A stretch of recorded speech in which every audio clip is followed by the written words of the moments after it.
Oi, gente! Para você que tá aqui no nosso canal, hoje o assunto é sério. É sobre o dia da conscientização sobre o autismo, dia 2 de abril, isso mesmo. E eu venho aqui falar um pouquinho porque eu tenho experiência aqui dentro da minha casa. E se você quer ver esse vídeo, não se esqueça de se inscrever no nosso canal, curtir, compartilhar os nossos vídeos e não perder mais nenhum. Vamos lá? Então, hoje no dia 2 de abril, dia da conscientização do autismo, eu venho aqui falar um pouquinho mais para vocês entenderem um pouco mais o que é o autismo. Afinal, hoje é um dia pra gente poder trazer a conscientização para vocês saberem um pouco. Eu vi um vídeo e as pessoas perguntavam assim para você sabe quais são as características do autismo? E aí teve um moço que falou assim, normalmente quando a criança não entende muitas coisas e fica meio lerda. Isso aí eu nem julgo, porque assim, é falta de informação. Então nesse dia eu vim aqui para falar um pouco mais sobre as características, sobre como você observar seu filho, sobre a importância de um tratamento, né, de terapias precoces e para que a criança possa se desenvolver, porque o que acontece? Muitas vezes os pais, quando ficam sabendo, quando notam alguma coisa na sua criança, alguma características, muitas vezes os pais não querem ver aquilo, não querem aceitar e ficam encobrindo. Muitas vezes a criança fala, é uma criança inteligente, e aí o pai, para encobrir aquilo, fica, não é isso é coisa da sua cabeça. Uma fala muito clichê que tem é, tudo hoje em dia é autismo.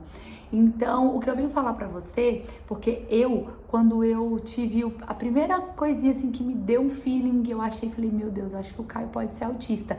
A primeira coisa que eu fiz, claro, a gente acaba comentando com o marido, com os amigos, né? E na verdade, 99% das pessoas falaram pra mim assim, não tem nada a ver, o Caio é um menino que abraça, um menino que brinca com outras crianças, não importa com barulho, então não tem nada a ver.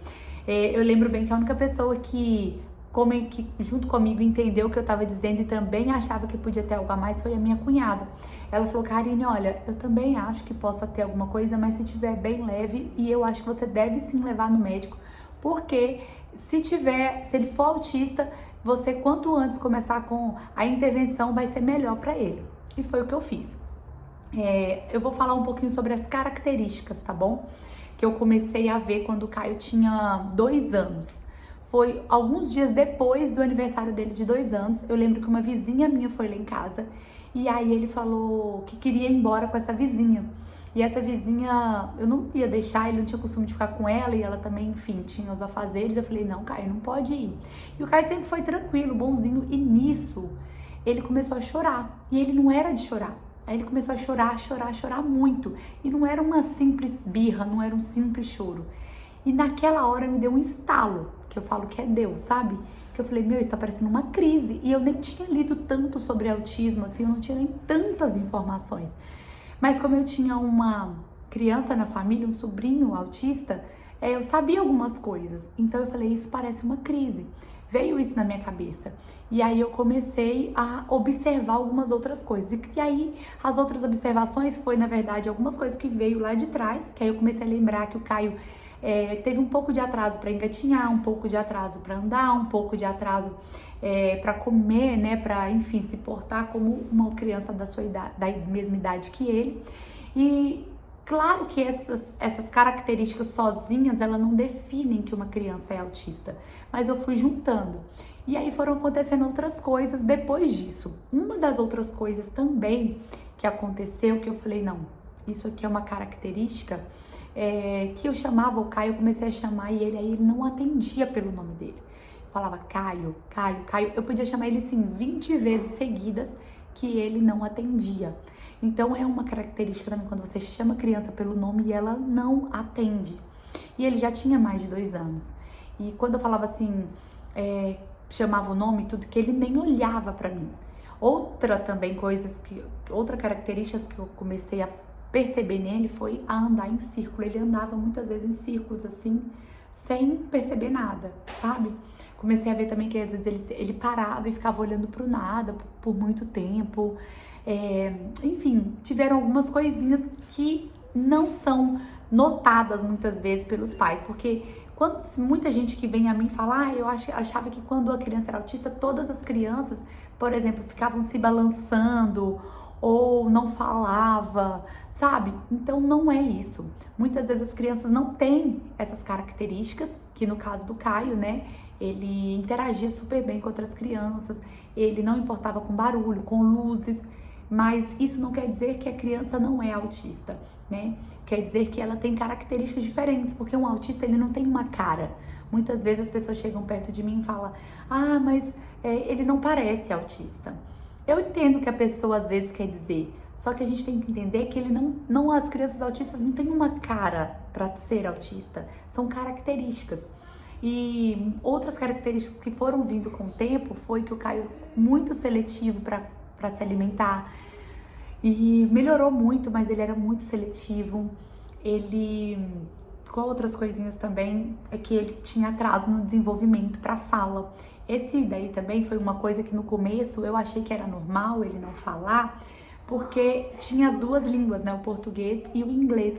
Então nessas duas linguagens eu achava que isso fazia com que ele atrasasse, que foi o caso de várias outras crianças que têm pais brasileiros e que nascem aqui, mas no caso do Caio não era. Então eu fui atrás de um médico, eu decidi que eu ia procurar isso, porque eu sabia que se ele fosse realmente autista, que ele é, que seria muito melhor que quanto antes eu soubesse. Nunca tive preconceito quanto a isso, pra mim isso foi muito normal. Eu trouxe assim que eu soube rapidamente para as redes sociais, porque eu queria muito ajudar outras mães. E é isso, eu acho que os pais não devem ter esse preconceito de tipo, ai, meu filho vai ser taxado como isso, vai ser taxado. E assim, eu vejo que o índice de separação entre casais que têm filhos autistas é muito grande, porque normalmente a mãe entende, a mãe quer buscar ajuda pro filho e o pai muitas vezes não aceita. Eu tive um problema muito grande com o Cleicinho, porque parece que a ficha dele, o meu marido, demorou um pouco a cair. Ele ficava assim, fica tranquila, isso vai passar. Sabe, eu falava com ele, meu, isso não é uma dor de cabeça, é um tratamento pra sempre. E é real um luto que a gente vive quando a gente fica sabendo que o filho da gente é autista, porque a gente tem planos, né, pra vida dos filhos, e aí a única coisa que vinha na minha cabeça era se ele ia ter amigos, se ele ia casar, se ele ia ter filhos, se ele ia trabalhar, se ele ia conseguir viver sozinho, se ele ia conseguir ir ao banheiro sozinho. Então vinha tudo isso na minha cabeça, né, vem aquele muro e parece que nada vai acontecer, que as coisas não vão desenvolver, e a gente fica assim pensando, o que que eu faço, né? Mas graças a Deus a gente conseguiu e teve bons médicos, Deus foi enviando as pessoas certas pra gente.